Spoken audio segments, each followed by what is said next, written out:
My name's Nicole, and this is World on Fire, the show where I read climate news so you don't have to.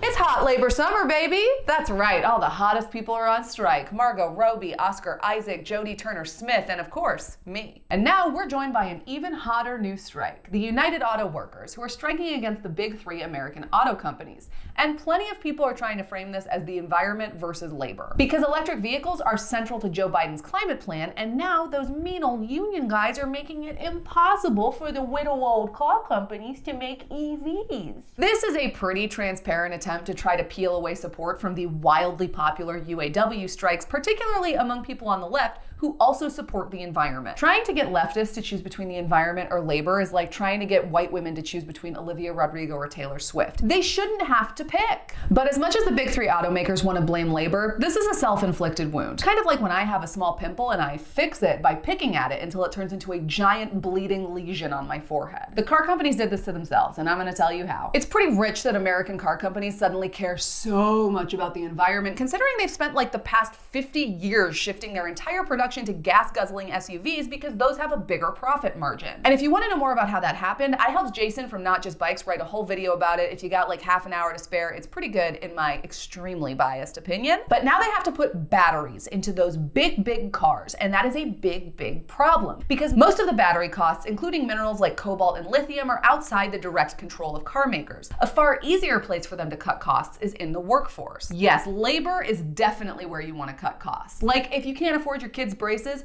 just fire the orthodontist. You can slap some on yourself with a little bit of crazy glue. And cutting costs in the workforce is exactly what they're trying to do. That's why automakers are building more aggressively in the South, where labor laws are tilted against union organizers, rather than in the Midwest, where the UAW has more clout. That's right, the Midwest has both strong collective bargaining and deep dish pizza, the two things that give CEOs heartburn. In fact, they're doing so much non-union battery construction in the South that they've started calling the area the Battery Belt, which sounds like a weight loss device from the 1950s. Some people are blaming the loss of these union jobs on things like the Inflation Reduction Act, whose major investments into electric vehicles are largely going to these non-union jobs. But it wasn't supposed to be like that. Originally, the IRA included bonus tax credits for consumers who bought union-made EVs, but that was nixed during negotiations by Joe Manchin, who feared it would drive investments away from non-union firms in West Virginia.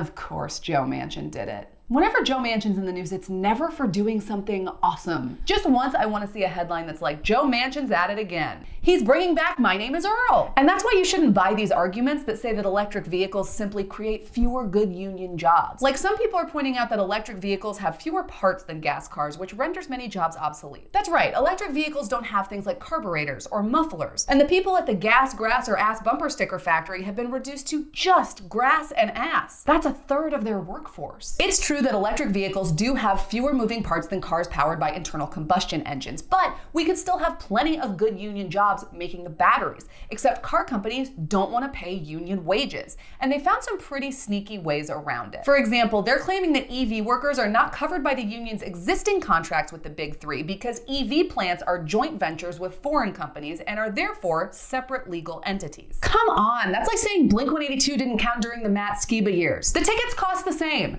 California's a good album. I don't know what to tell you people. GM has a plant in Hamtramck, Michigan that's employed union workers since 1985. They recently converted it to EV manufacturing and rebranded as Factory Zero, which sounds like a factory made with stevia or something. But now battery assembly is done by employees of a GM subsidiary called GM Subsystems. Normal GM employees get $1 in profit sharing for every $1 million the company makes, but GM Subsystems employees get just 25 cents. Oh, sick. Next time I hire somebody to spray my apartment for roaches, I'm just gonna tell them that they're working for Nicole Subsystems. I'm gonna pay them a quarter of their normal rate and they can take as many of the roaches home as they want. Ooh, and my apartment is full of Osha violations. These subsidiary companies are just one of the myriad ways that legacy automakers are trying to screw workers out of wages as they make the switch to EVs because they haven't figured out how to make a profit on them yet. Which, as business guys, isn't that like your main job?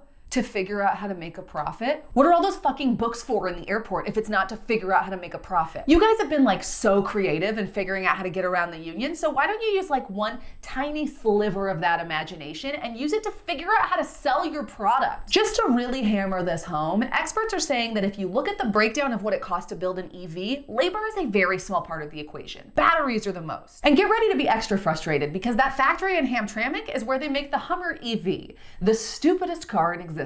Liberals hate it because it's a Hummer, conservatives hate it because it's electric. The Hummer EV, it's got nothing for everyone. The battery in the Hummer EV weighs about 3,000 pounds, which means that it would just take 2 Hummer EV batteries to weigh as much as your mom. Okay, but seriously, when I think of a Hummer, I think of your mom last night.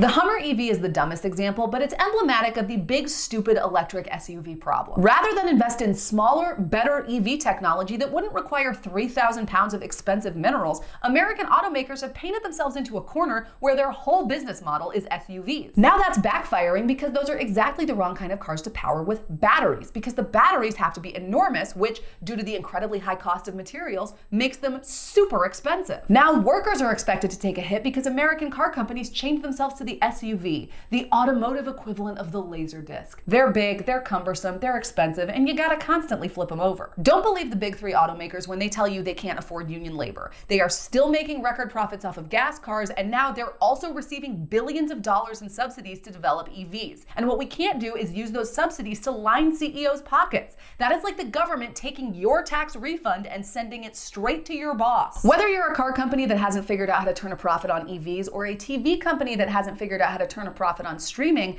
the workers making the product are not the ones responsible for that, and cutting their salary isn't gonna fix it. I wonder if there are any other major expenses they could cut. If you're interested in supporting the UAW strike or people affected by the WGA strike, I put some links in the description, along with some other links about how to get involved with climate action more generally. And if you'd like me to help you stay updated about climate news, click like and subscribe below. And remember, the only thing working harder than union labor is your mom's gag reflex.